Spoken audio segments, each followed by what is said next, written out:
શ્રી ગણેશાય નમઃ. નમસ્કાર દર્શક મિત્રો. હોળાષ્ટક હોળાષ્ટક ક્યારથી શરૂ થાય છે ને ક્યાં સુધી રહેશે, અને હોળાષ્ટક જ કેમ કહેવામાં આવે છે? હોળાષ્ટકમાં શું કરવું જોઈએ અને શું ન કરવું જોઈએ તે વિશેની માહિતી આપણે જોઈએ. તો હોળાષ્ટકનો પ્રારંભ તારીખ 24/2/2026ને મંગળવારે સવારે 7:03 હોળાષ્ટક શરૂ થશે. જે તારીખ 3/3 એટલે 3 માર્ચ 2026ને મંગળવારે સાંજે 5:07 સુધી રહેશે. આ મંગળવારથી મંગળવાર સુધીનો આ 8 દિવસનો સમય એટલે હોળાષ્ટક. હોળીના 8 દિવસ પહેલા આ 8 દિવસનો જે સમય છે એને હોળાષ્ટક કહીએ છીએ. હોળિકા દહનથી હોળાષ્ટક પૂરા થાય છે. હોળીને પ્રગટાવે ને અને હોળિકાનું દહન થઈ જાય ને પ્રહલાદ બચી જાય ત્યાં સુધી આ હોળાષ્ટક ચાલે છે. અહીં હોલિકા દહન તારીખ 2 માર્ચ 2026ને સોમવારે સાંજે 5:55 પછી થશે. કારણ કે અહીંયા 3 માર્ચે મંગળવારે ખગ્રાસ ચંદ્રગ્રહણ છે, જે સાંજે 6:48 સુધી રહેશે અને પૂર્ણિમા સાંજે 5:07 સુધી રહે છે. એટલે પૂર્ણિમા પતે એ પછી પણ ગ્રહણ ચાલુ હોવાથી આપણે આગલે દિવસે હોલિકા દહન 2 તારીખે સોમવારે થશે. એટલે અહીંયા હોળિકા દહન 2/3/2026ને સોમવારે સાંજે 5:55 પછી થશે. ફાગણ સુદ આઠમથી ફાગણ સુદ પૂર્ણિમા સુધીનો સમય એ હોળાષ્ટકનો 8 દિવસનો આ સમય. આ સમયમાં કોઈ શુભ કાર્ય થતા નથી. એનું મુખ્ય કારણ શું છે? આને કમૂરતા પણ આપણે કહીએ છીએ. કેમ કે સારા કામ નથી થતા? કે આ દિવસ જે હોળીના 8 દિવસ સુધીનો જે પહેલાનો સમય છે ત્યારથી હોળી સુધી આ 8 દિવસમાં જે હિરણ્યકશ્યપ છે એમને 8 દિવસ સુધી પ્રહલાદને ખૂબ કષ્ટ આપ્યું હતું. હિરણ્યકશ્યપ પોતે ભગવાન માનતા હતા.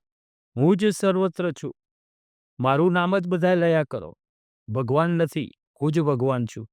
જ્યારે એમના પુત્ર પ્રહલાદ તે નારાયણનું નામ લેતા હતા, એ જાણતા હતા કે ભગવાન તો નારાયણ જ છે.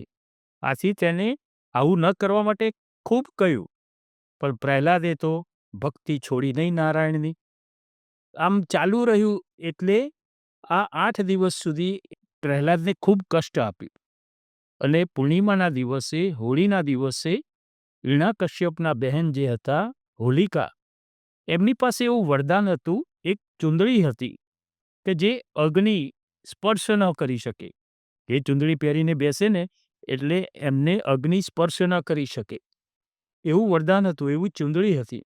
આથી હોલિકાએ આ ચુંદડી પહેરીને લાકડા ઉપર બેસી અને પ્રહલાદને પણ ખોળામાં બેસાડ્યા અને આગ ચોપી. પરંતુ પ્રહલાદની ભક્તિ એવી હતી, નારાયણ રક્ષણ માટે આવ્યા. હોલિકા પાસે જે હતી ને ચુંદડી, એ પવનથી આખી પ્રહલાદના ઉપર આવી અને પ્રહલાદનું રક્ષણ થયું. હોલિકા સળગી ગયા. એટલે કે બુરાઈ ઉપર સચ્ચાઈનો વિજય થયો. આમ હોલિકા દહન પહેલા જે 8 દિવસ સુધી પ્રહલાદને કષ્ટ પડ્યું, આથી આ સમય શુભ માનતા નથી. આ સમયે બધાય ગ્રહો પણ ઉગ્ર રહે છે. આ સમય તો તમે જુઓ ને તો મન અશાંત રહે. હોલિકા પ્રહલાદને લઈને અગ્નિમાં બેસવાની હતી તે જાણ થતાં નગરજનો પણ ઘરમાં કોઈ રાંધ્યું નહીં, કોઈ પણ વસ્તુ ઘરમાં બનાવી નહીં. દુઃખ હતું કે પ્રહલાદ આજે એ થઈ જશે, સળગીને મૃત્યુ થશે. કેમ કે હોલિકા પાસે તો વરદાન છે, હોલિકાને કંઈ નહીં થાય, પણ પ્રહલાદ આ રીતે અગ્નિમય થશે. આથી ઘરમાં બધાય ચિંતિત રહેતા હતા. પણ પાછું કેવડાવ્યું હિરણ્યકશ્યપે કે પ્રહલાદને આ રીતે અગ્નિમય કરવાનો હોવાથી દરેક વ્યક્તિઓ ઘરેથી બાળવા માટે કંઈનું કંઈ લઈને આવજો એવું કીધું. એટલે પ્રહલાદ આ બધા નગરજનોએ શું કર્યું? લાકડાના બદલે, કેમ કે પ્રહલાદને બચાવવાનો હતો, એટલે નાની નાની વસ્તુ એવી લીધી કે બહુ જ સળગે નહીં. એટલે ઘરમાં જે અનાજ હતું, જાર, ચોખા, ઘઉં, આ બધું એ લઈને ગયા અને એમાં નાખ્યું. એટલે ફૂટી અને એમાંથી ધાણી મમરા ને આ બધું બન્યું. અને એ ધાણી મમરા ખાઈ અને આ રીતે એ ભૂખ્યા રહ્યા, ખાલી ધાણી મમરા જ ખાધા. આથી સાંજે જ્યારે ખબર પડી કે હોલિકા તો દહન થઈ ગયા અને ધાણી મમરા હતા એ એમને આરોગ્યા, પણ જે ખબર પડી કે હવે પ્રહલાદ બચી ગયો છે, કેમ કે પ્રહલાદ ભક્તિમાં હતા, એટલે નગરજનો પણ એવું જ ઈચ્છતા હતા કે પ્રહલાદને કશું ન થાય. અહીંયા જોઈએ તો ધર્મ સાથે વિજ્ઞાન પણ કામ કરે છે. તમે વિજ્ઞાન એટલે ભગવદ્ ગીતામાં કીધું છે કે અનુભવેલું જ્ઞાન. આખો દિવસ ધાણી મમરા ખાઈને કેમ ખાવામાં આ રીતે ધાણી મમરા એ લોકોએ ખાધા ને આપણે કેમ ખાઈએ છીએ? હોળી ભૂખ્યા રહેતા હોઈએ છીએ ને બધા આપણે સનાતન ધર્મમાં. જ્યાં સુધી હોળિકા દહન ના થાય ત્યાં સુધી આપણે ભૂખ્યા રહેતા હોઈએ છીએ, ધાણી મમરા ખાતા હોઈએ છીએ. એનું કારણ એ છે કે હોળાષ્ટકથી ફાગણ સુદ આઠમથી ફાગણ સુદ પૂર્ણિમા સુધીનો ફાગણ સુદ આઠમથી ફાગણ સુદ પૂર્ણિમા સુધીનો જે સમય 8 દિવસનો છે એ હોળાષ્ટક છે. તો આ સમય એવો તમે જોશો કે અહીંયા ડબલ ઋતુ જોવાશે. અહીંયા શરદીનો પણ અહેસાસ થશે. આ સમયે ડબલ ઋતુ જોવાશે. આ સમયે શરદી પણ, કફ ને આ બધું રહ્યા કરે, તો આવું સૂકું ખાવાથી કફ નીકળી જતા હોય છે. વિજ્ઞાન પણ અહીંયા કામ કરે છે. પ્રહલાદ બચી જવાના કારણે નગરજનોએ બીજા દિવસે ખૂબ આનંદ કર્યો, ધૂળમાં રમ્યા. એટલે બીજે દિવસે ધૂળેટી કહેવામાં આવે છે. એકબીજા ઉપર રંગ નાખીને આનંદથી આ ઉત્સવ આપણે ઉજવીએ છીએ. હિન્દી ફિલ્મનું એક ગીત છે કે હોળીને લગતું જ છે, એટલે કહીએ છીએ, તમે બધાય જાણો છો કે હોળીનું મહત્વ એમાં બતાવ્યું છે કે હોલી કે દિલ દિલ ખિલ જાતે હૈ, દુશ્મન બી ગલે લગ જાતે હૈ, એવું એમાં બતાવે છે. એટલે ગમે તેવું મન દુઃખ થયું હોય તો હોળીના દિવસે એકબીજા ઉપર રંગ એ કરી, કલર એ કરી અને આપણે ઉત્સવ, આનંદ, આ બધું પહેલાંનું જે હોય એ બધું કડવાહટ ભૂલી જઈએ છીએ અને આ તહેવાર આપણે ઉજવતા હોઈએ છીએ. હવે આપણે અહીંયા જોવાનું છે કે આપણે આ દિવસે શું ન કરવું જોઈએ અને શું કરવું જોઈએ. તો આપણે આ સમયે શું કરવું જોઈએ? તો પહેલાં જપ, તપ, દાન આ બધું કરવું જોઈએ. એવું નહીં કે હોળાષ્ટક થાય એટલે આપણે કશું ભગવાનનું નામ જ નહીં દે, એવું નહીં. વધુ શક્ય એટલું વધુ આ સમયે ભગવાનનો જપ કરવા જોઈએ, અનુષ્ઠાન કરવું જોઈએ. અહીંયા મહાદેવજી, વિષ્ણુ ભગવાનની ભક્તિ કરવી જોઈએ. નમઃ શિવાય મંત્ર જાપના જે છે એ ઓમ નમઃ શિવાય મંત્ર જાપ કરવા જોઈએ. ઝઘડા વિવાદોથી દૂર રહેવું જોઈએ, કેમ કે આ સમયમાં તમે જુઓ મન વધુ ઉગ્ર રહે છે, કેમ કે ગ્રહો પણ અહીંયા ઉગ્ર બનતા હોય છે અને આ સમય તમને અશાંત રાખે છે.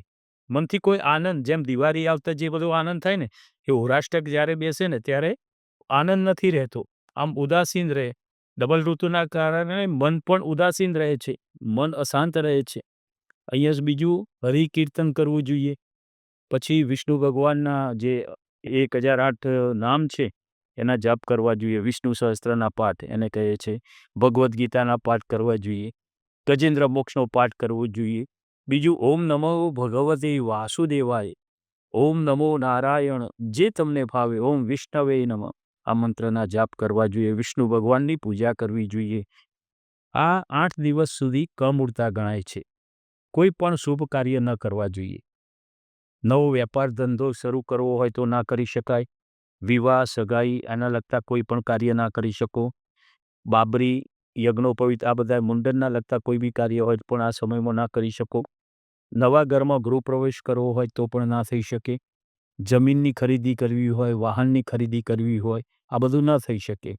16 સંસ્કાર છે ને, આમાં અમુક સંસ્કાર નથી થતા, પરંતુ કોઈ સંજોગોને આધીન. જન્મ અને મરણ એ અનિશ્ચિત છે, એમાં કોઈ બાદ નથી. બીજું, અમુક બાળકની છઠ્ઠીની વિધિ એ દિવસે આવતી હોય તો પણ થઈ શકે, કેમ કે અમુક વસ્તુ બાદ નથી, કેમ કે અનિશ્ચિત છે. જન્મ સમયનો સંસ્કાર, મૃત્યુ સમયના સંસ્કાર એ આમાં કોઈ બાધ્ય નથી, કેમ કે એ અનિશ્ચિત છે, કેમ કે જન્મ અને મરણ પણ અનિશ્ચિત છે. તો આ દિવસે તમે જાણો છો બીજું શું થયું હતું?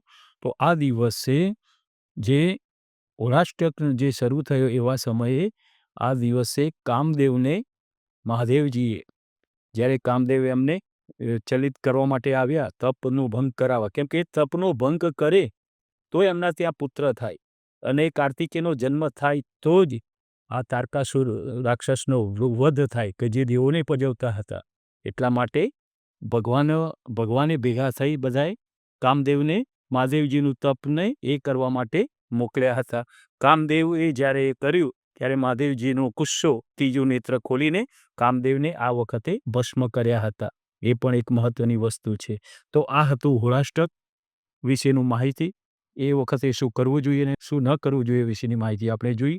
હવે પછી આપણે ચંદ્રગ્રહણ જે આવે છે 3જી તારીખે એનો વિડીયો જોઈશું. ત્યાં સુધી દરેક દર્શક મિત્રોને જય શ્રી કૃષ્ણ.